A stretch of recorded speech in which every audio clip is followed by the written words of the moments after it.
Jadi mereka tuh sebenarnya kelinci eksperimen gua. Gitu. Dan itu nggak dicobain sama mereka gua marahin sama gua. Gua marah sama yang interview gua. Gua bilang, lu cobain nih masakan. Ao doang.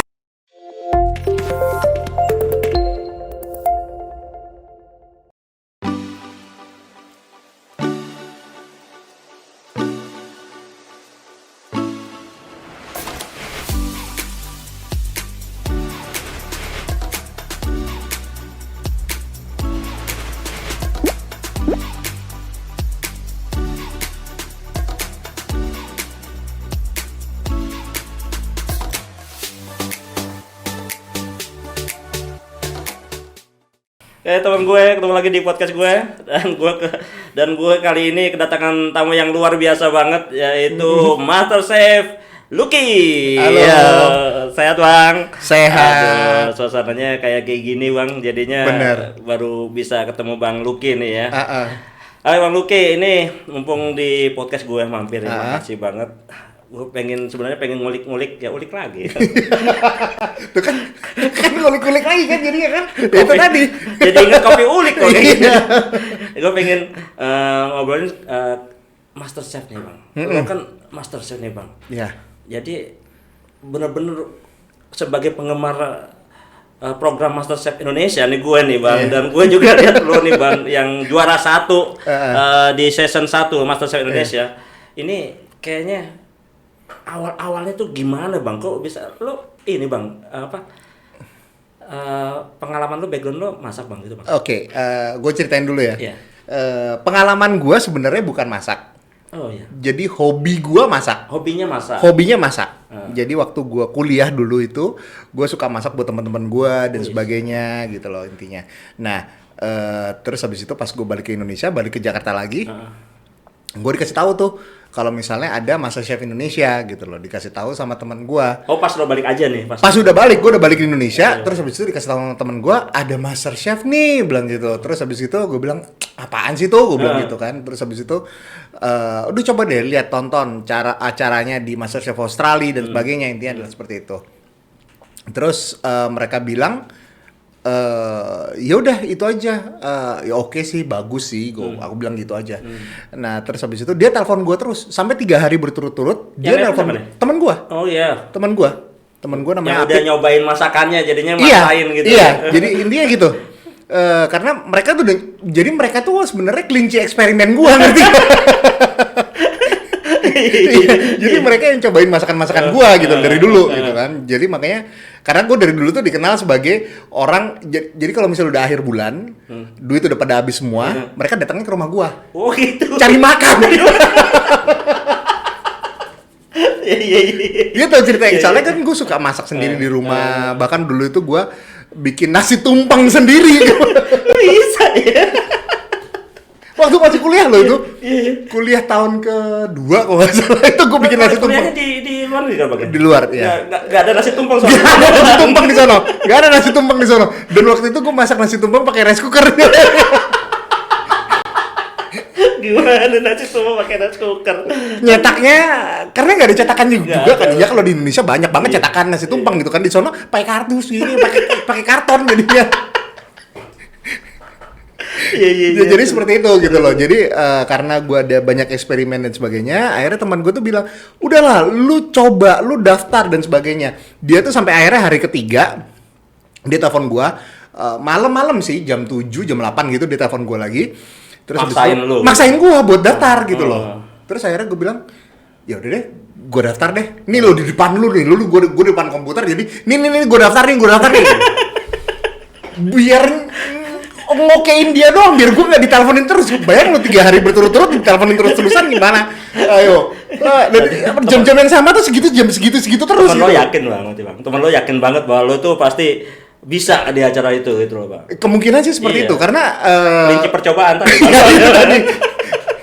Karena justru waktu akhirnya gue menang atau dalam perjalanan di kompetisi itu yang ribut bukannya teman-teman gue dulu waktu di Jakarta ya, tapi justru teman-teman gue di SMA sama kuliah gue gitu.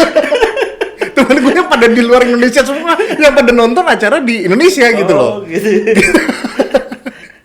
Dan gitu, akhirnya terjun lah gitu ya di. Akhirnya baru diundang audisi kan, diundang audisi, terus habis gitu audisi juga waktu itu 3 kali audisinya. Karena audisi pertama itu suruh bawa makanan. Itu juga lucu, waktu bawa makanan itu gua adalah 2 orang kontestan. Kontestan cuman ada yang datang pagi duluan itu cuman gua tuh nomor 7 datangnya. Dia tuh kalau nggak salah di nomor 2 apa nomor 3 gitu. Dia anak Bandung soalnya. Ceritanya. Itu kita berdua dong yang bawa kompor.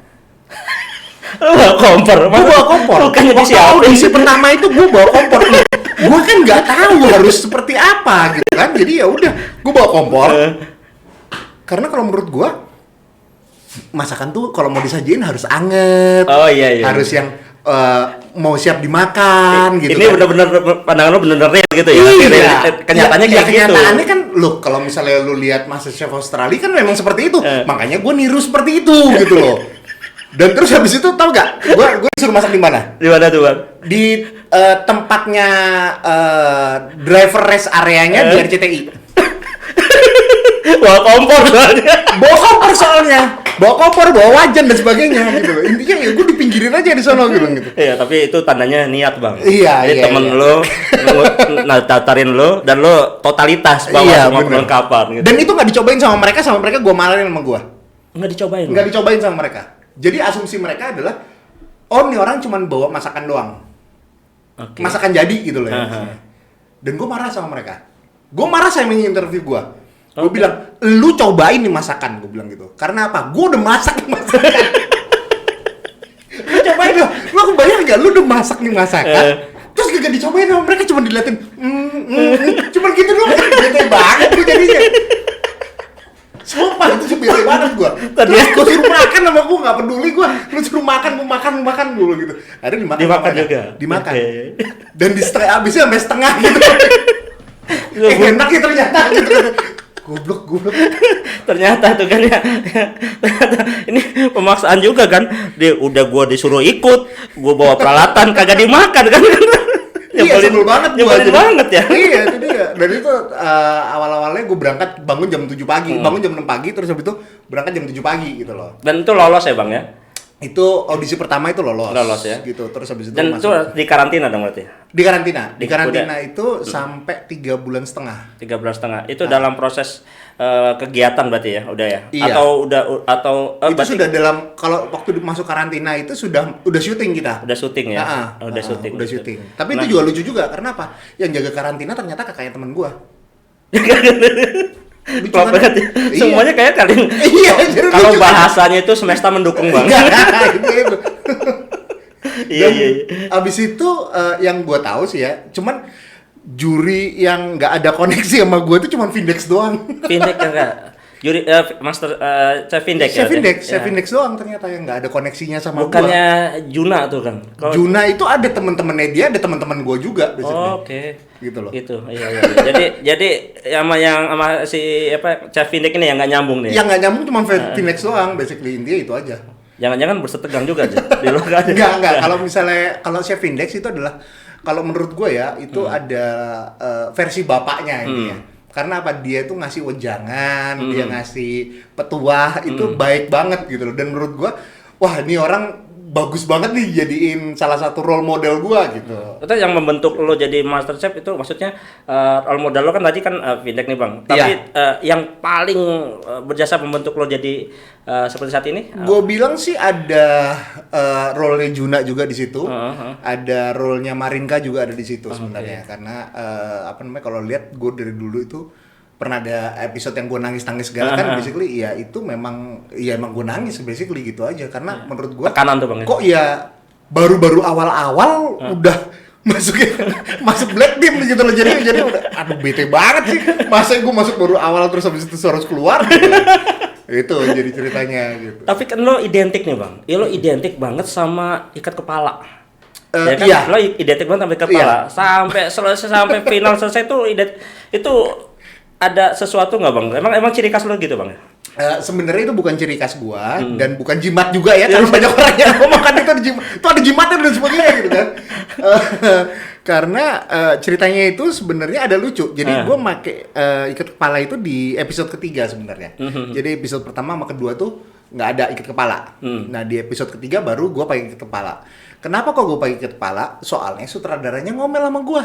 Sutradaranya MasterChef. Sutradaranya MasterChef ngomel sama gue gitu loh. Ngomel karena lo nggak ada ciri gitu kali. Enggak, bukan nggak ada cirinya. Kalau cirinya udah kelihatan badannya paling gede kan Oh, gua. iya. Iya kan badannya paling gede, paling lebar, paling tinggi kan gua gitu kan. Terus habis itu enggak, dia bilang adalah lu itu tukang ngabisin tisu. Jadi tisu dapur itu selalu habis. Dan bedak gua tuh selalu hilang gitu loh, bedak. Kaitan sama ini mengkilat kalau misalnya bedaknya hilang. Nah ini adalah, cuman itu doang sebenarnya. Gara-gara itu, makanya gue pikiran adalah gue tanya sama OB-nya kan waktu itu kita diinepin di hotel ya, diinepin di hotel. Nah jadi gue nanya sama OB-nya, gue nanya ada nggak kain lap dan sebagainya atau apa aja deh, anduk kecil juga boleh deh. Pokoknya bisa gue balik lipat-lipat terus habis itu gue ke kepala. Dia dapetin gue itu serbet. Serbet itu bukan handuk kecil tuh ya? Bukan anduk kecil, itu adalah serbet. Oke. Gitu loh. Jadi serbet itu gunanya Buat biar gua keringatnya nggak netes, oh intinya itu aja. biar tertahan gitu Iya, ya. Nah, terus habis itu kan ada juga Jimatnya di situ. Netes itu keringat itu kayak jimat. Nah, terus habis gitu kan ada juga episode yang harus pakai topi chef ya. Oh iya. Pakai topi chef. Itu satu-satunya yang nggak pakai topi chef cuman gua doang. Iya benar. Soalnya apa? Bener. Pakai topi chefnya robek. Karena kan Oh, keringetan iya, terus bener, gua bener, ceritanya. bener. Karena gua tuh orangnya yang agak-agak unik. Karena apa? Meskipun udara segitu dinginnya, gua pasti akan tetap keringetan. Oke. Gitu. Iya emang Intinya gitu emang aja. lu kagak pakai sama sekali emang dari sampai Iya, ini. memang. Karena apa? Udah sobek duluan. Gua bilang lu mau gua pakai mana? Ya udah. Jadi ketahuan ya kalau ini dia nih. Jadi kita selama ini kan bertanya-tanya tuh, kok Iya. Chef Lucky pakai ikat kepala dan yang lainnya pakai topi. Chef, Iya. Chef Gua doang Lucky enggak. kagak. Nah ini terbukti bahwa memang kenyataannya memang bukan karena emang nggak mau atau nggak bisa, tapi emang sobek terus gitu kan ya. Iya, memang sobek rusak terus jadinya. Juara terus ya, topinya. Bang. Iya. Terus dari sekarang sejak juara satu kan Bang ya? Juara Iya. satu itu terus yang lo lakukan kalau nggak salah lo buka ini kan ya? Gue sempat buka restoran Usaha juga, ya? buka usaha itu di Fatmawati. Itu usaha kurang lebih sampai buka 1 tahun kita. Karena apa? Kalau cuma setahun karena itu tempatnya di Fatmawati. Jadi kita tuh nggak pernah kena komplain masalah makanan. Cuman komplainnya adalah parkir kurang gede sama macet. Macet iya. Soalnya kan macet. waktu lagi pembangunan MRT kan. iya. Jadi ya macet ini. Macet itu. Jadi terus habis itu gue di 2013 ya. 2013 itu gue dapat job pertama. Job pertama gue itu buat konsultan. Jadi sebuah konsultan buat restoran yang ada di Bogor. Nah, habis itu akhirnya terus habis itu gue ngelihatnya jadi konsultan ini duitnya ternyata banyak juga loh. Lebih banyak. Jadi akhirnya gue nggak terjun di mana-mana, gue terjunnya jadi konsultan aja. Gitu loh. Jadi aktivitasnya setelah itu sampai saat ini Sampai saat ini jadi konsultan ya di berbagai macam tempat ya Bang. Iya, benar. Nah, kalau mau lihat ceritanya itu, berarti nggak ada ngaruhnya dong Bang sama yang namanya COVID, Ngaruh banget. PSBB segala macam. Ngaruh banget. Karena apa? Justru abis COVID kan ada PSBB. Ya kan? PSBB ada 2 minggu. Ya baru jalan 2 minggu PSBB-nya, job gue hilang semua. Jadi nggak ada duit sama sekali masuk. Itu 2 minggu sejak itu? Iya, 2 minggu sejak itu. Tadinya gue ada 5 job untuk konsultan. Itu kurang lebih jobnya itu paling deket adalah buat 6 bulan. Paling jauh itu ada buat 2 tahun. Terus rata-rata yang 3 lagi itu setahun kontraknya. Itu hilang semua. Nggak ada semua sama Nggak ada semua, hilang semua. Waduh. Basically, itu hilang semua. Berasa banget ya Bang ya? Iya, gimana nggak berasa Bang? Berasa banget ya? Uang luar Itu kan kelihatan kalau misalnya itu gimana nggak berasa? kita hitung aja. Nih, satu tempat itu at least 1 bulan ya. Iya. Itu adalah 10 juta sampai 15 juta. Widih. Satu tempat. Satu Lu kaliin 5. Ya kan? Lu kaliin 5, abis lu kaliin 5 terus tiba-tiba hilang semua. Mampus gak lu? Wah, ya udah, mampus lah basically gitu. Ceritanya seperti itu. Terus habis gitu, habis PSBB itu ada kalau nggak salah 6 bulan ya. 6 bulanan itu saya kan stres berat karena nggak ada income sama sekali, nggak ada basically gitu kan. Oke. Akhirnya saking stresnya itu, saking capek juga mau ngapain juga bingung juga. Malam-malam gue inget banget itu gue lagi masak ayam, seingat gue. Lagi masak ayam, terus habis itu tiba-tiba gue pusing-pusing, terus habis itu akhirnya gue muntah-muntah, terus habis itu gue stroke ternyata. Stroke bang? Lu kena stroke juga? Gue stroke ringan. Pada saat itu masak itu? Pada saat itu pas lagi masak. Nah, di rumah. Di rumah? Di rumah. Nah terus gimana tuh?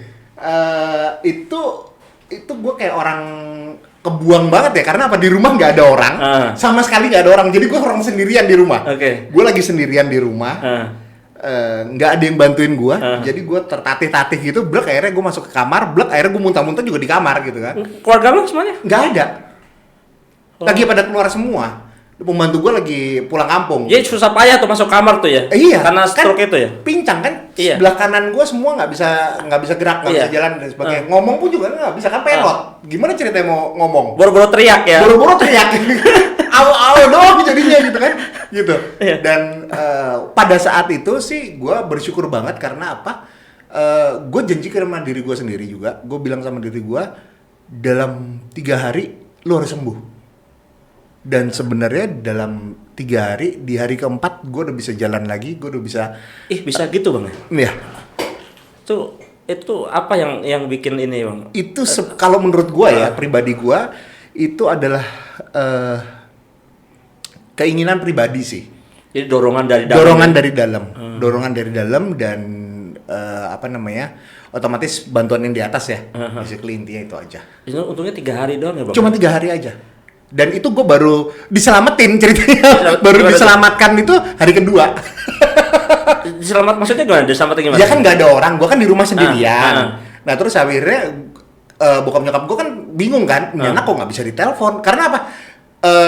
Charger gue ketinggalan di motor, jadi kan motor parkir di depan. Gue kan nggak bisa jalan keluar. Nggak bisa keluar juga, iya. Dari dapur aja susah. Dari kamar aja mau ke WC itu gue 1,5 jam bro. Padahal kamar sama WC itu, ini gue tidur di sini. WC gue tuh di situ tuh. Deket dong ya? Deket banget. Itu aja 1,5 jam gue ke situ. Set. Gitu loh. Jadi ya udah. Itu dalam bayangan lo gimana itu bang waktu itu bang? Ya bayangan gue cuma itu doang. Kalau misalnya gue nggak bisa ngapa-ngapain, mampus deh gue. Intinya sih cuma itu aja. Makanya gue bilang sama diri gue sendiri juga, gue janjinya adalah, oke, hari ketiga lo harus udah sembuh. Gue berusaha semua, ngangkat semuanya, badan gue dan sebagainya. Akhirnya gue nggak kuat, gue tidur. Gue ketiduran, akhirnya gue tidur gitu loh. Jadi tolongin hari kedua itu siapa yang hari kedua tuh yang nolongin sebenarnya yang masuk ke rumah gua itu supirnya bokap. Tapi yang tahu gua di rumah dan kenapa itu gara-gara gua teriak-teriak ke tetangga gua ngasih tahu satpamnya baru lapor ke bokap. Oh gitu. Jadi dan posisi gimana? Lo teriak-teriak gimana? Kan lo nggak bisa. Doang.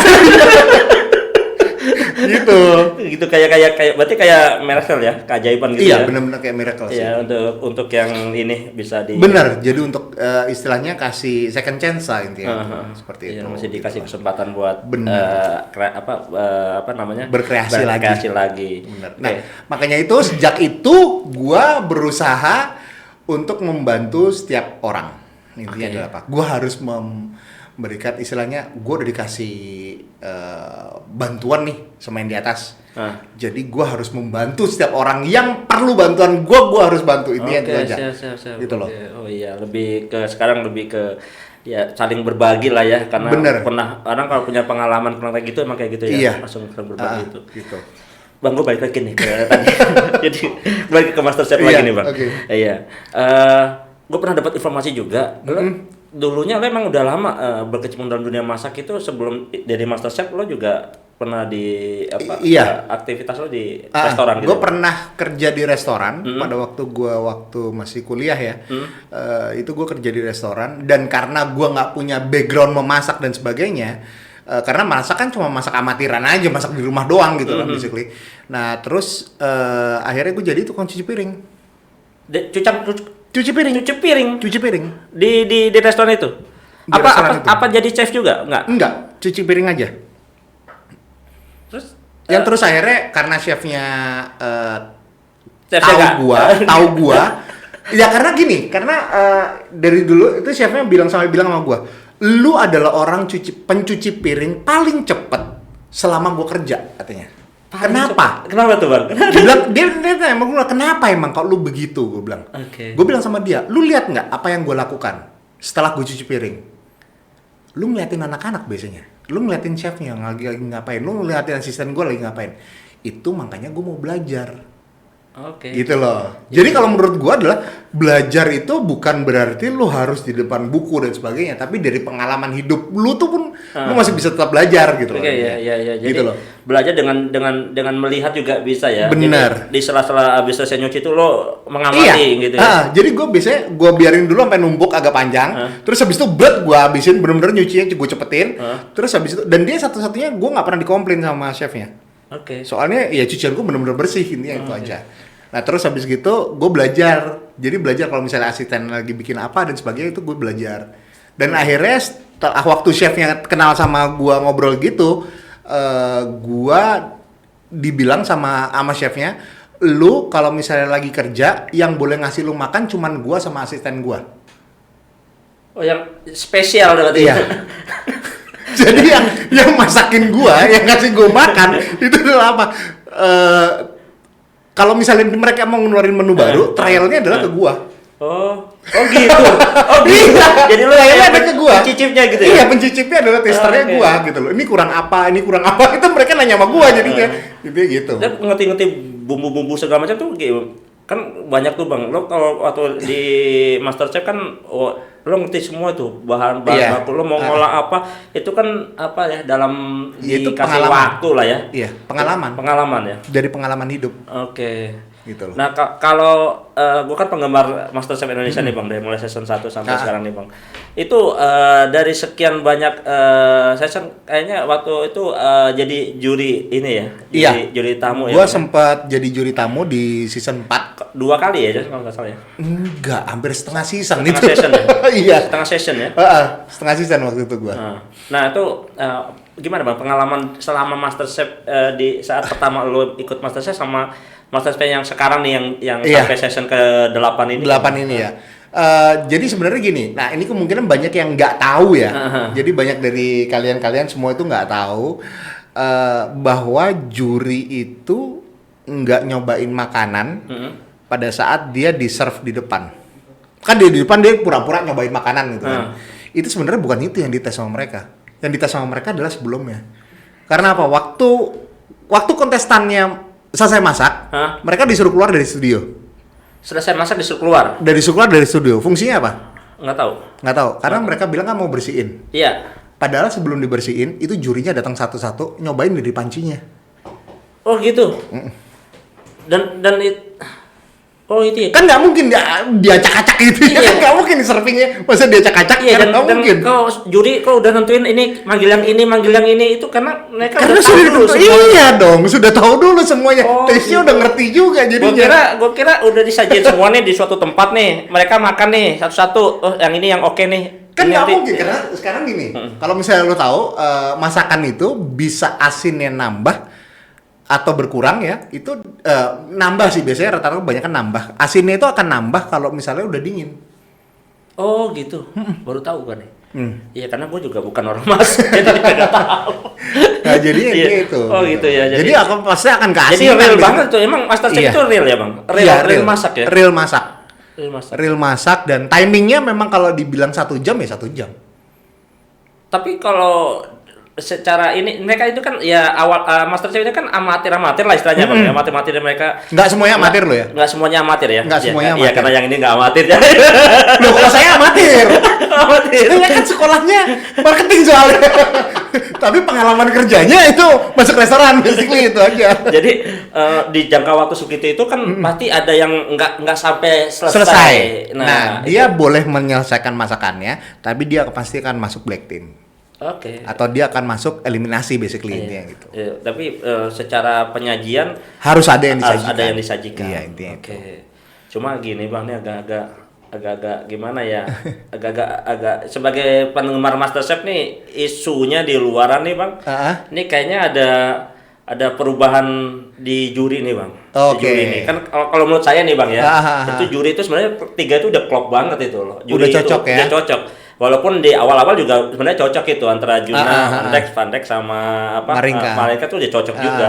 Cuma yang kesini-sini ini juga makin klop gitu lah. Juna, Renata sama Chef Arnold. Iya. Nah, isu berkembang nih Juna kayaknya out nih. Ini kayaknya kurang ini bang. Kalau menurut aku kurang greget jadinya nih bang. Iya. Menurut bang penilaiannya gimana bang? Kalau MasterChef nggak ngaruh sama juri atau juri itu pengaruh atau gimana? Kalau menurut saya ya, kalau menurut saya sih sebenarnya kemungkinan ini cuman isu aja deh. Isu ya? Iya, karena aku juga nggak tahu sih ya. Tapi yang aku dengar sih kemarin sebelum aku dengar berita ini sebenarnya aku nggak tahu berita ini. Tapi sedengaranku itu mereka udah syuting lagi buat season 9. Sedengarannya? Iya, sedengaran saya memang udah syuting lagi buat season 9. Jadi cuma isu lah ya dengan iya. isu ya.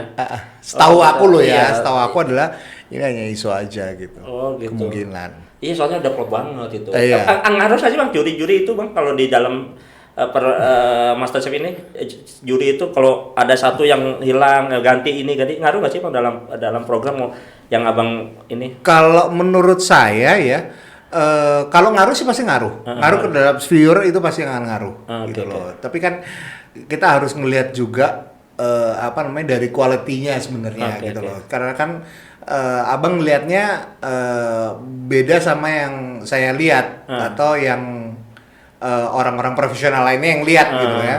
Karena kan kalau yang kita ngelihatnya adalah kita ngelihat quality dari orang-orang yang menjudge kita basically gitu. Soalnya kan kalau misalnya boleh dibilang Chef Juna kan juga amatir chef. Oke. Iya. Dia nggak pernah belajar jadi chef loh. Iya. Tapi dia belajarnya dari experience, dari work experience dia. Sama saya. Sama iya, makanya saya kan bukan bilang waktu saya pertama kali menang MasterChef, orang-orang panggil saya chef, saya nggak mau panggil chef. Saya manggilnya Master Chef saya. Saya nggak mau panggil chef karena kalau menurut saya seorang chef itu adalah sesuatu gelar yang diberikan ke orang yang sudah memimpin suatu dapur sendiri. Oke. Iya. Gitu Oh iya, jadi yang punya dapur. Iya, yang sudah punya dapur dan sebagainya. Intinya adalah seperti itu gitu loh. Jadi yang sudah bertanggung jawab atas suatu restoran dan sebagainya. Kalau dari waktu abang jadi di MasterChef nih, ada pengalaman lucu nggak bang? Yang ini? Kayaknya banyak sih kalau saya lihat di videonya sih. Banyak sih kalau pengalaman lucu ya, karena waktu dulu itu banyak juga kalau ngelihat itu waktu episode saya pernah bikin es krim juga. Tapi sesudah di serve, karena kita nggak tahu berapa lama itu es krimnya. Pasti mencair. Es krim basically udah nyair semua jadi satu. Jadi cuma pancake sama es krim di atasnya. Waktu pas di syuting pertama bagus, pas giliran dicobain anjir es krim udah nyair semua gitu kan. Aduh, kacau banget ya. Seperti itu gitu loh. Oke, Chef Lucky ini yang terakhir nih. Iya. Orang pengen banget ya kayak hobi masak nih. Iya. Hobi masak. Jadi apa sih tipsnya nih? Karena kan yang gue tahu sebenarnya masak itu identik sama cewek nih. Tapi chef kebanyakan cowok ya. Itu gimana? Sebenarnya memang kebanyakan cowok. Kebanyakan cowok ya benar ya? Memang bener kebanyakan ya? cowok, iya. Emang itu pekerjaan cewek apa cowok sih sebenarnya? Sebenarnya gini, kalau misalnya di rumah itu pekerjaan cewek. Oke. Gitu ya. Kalau di kerjaan itu adalah pekerjaan cowok. Karena apa? Workload-nya jadi bebannya itu lebih banyak. Karena apa? Kan jadi chef itu kan bukan cuman happy-nya doang, tapi lu jadi kuli juga gitu. Oke. Kan lu mesti ngangkat-ngangkat dan sebagainya. Itu barangnya berat-berat kan. Iya benar. Iya itu tadi. Itu ngangkat beras saya 25 kilo. Aduh. Gimana ceritanya? Kasih tip bang buat mereka bang yang hobi masak bang. Oke. Kalau yang buat hobi masak ya, jangan pernah menyerah. Kalau kalian punya mimpi itu boleh diraih mimpinya, cuman jangan beranggapan bahwa chef itu just happy lifestyle gitu. Iya betul. kayaknya Karena chef itu bukan happy lifestyle. Enggak, kayaknya seneng aja tuh. No, chef nggak happy sebenarnya. Jujur, jadi chef itu adalah pekerjaan paling rumit ya kalau menurut saya. Karena apa? Lu harus mimpin dapur, lu harus jadi kuli, lu harus tahu teknik dan sebagainya. Itu tuh ribet banget loh semuanya gitu loh.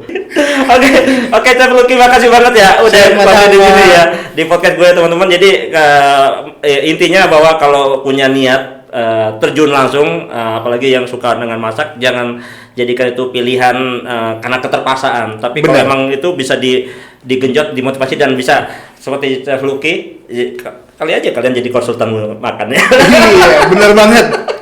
Oke, terima kasih. Salam sehat selalu. Sampai jumpa. Bye bye.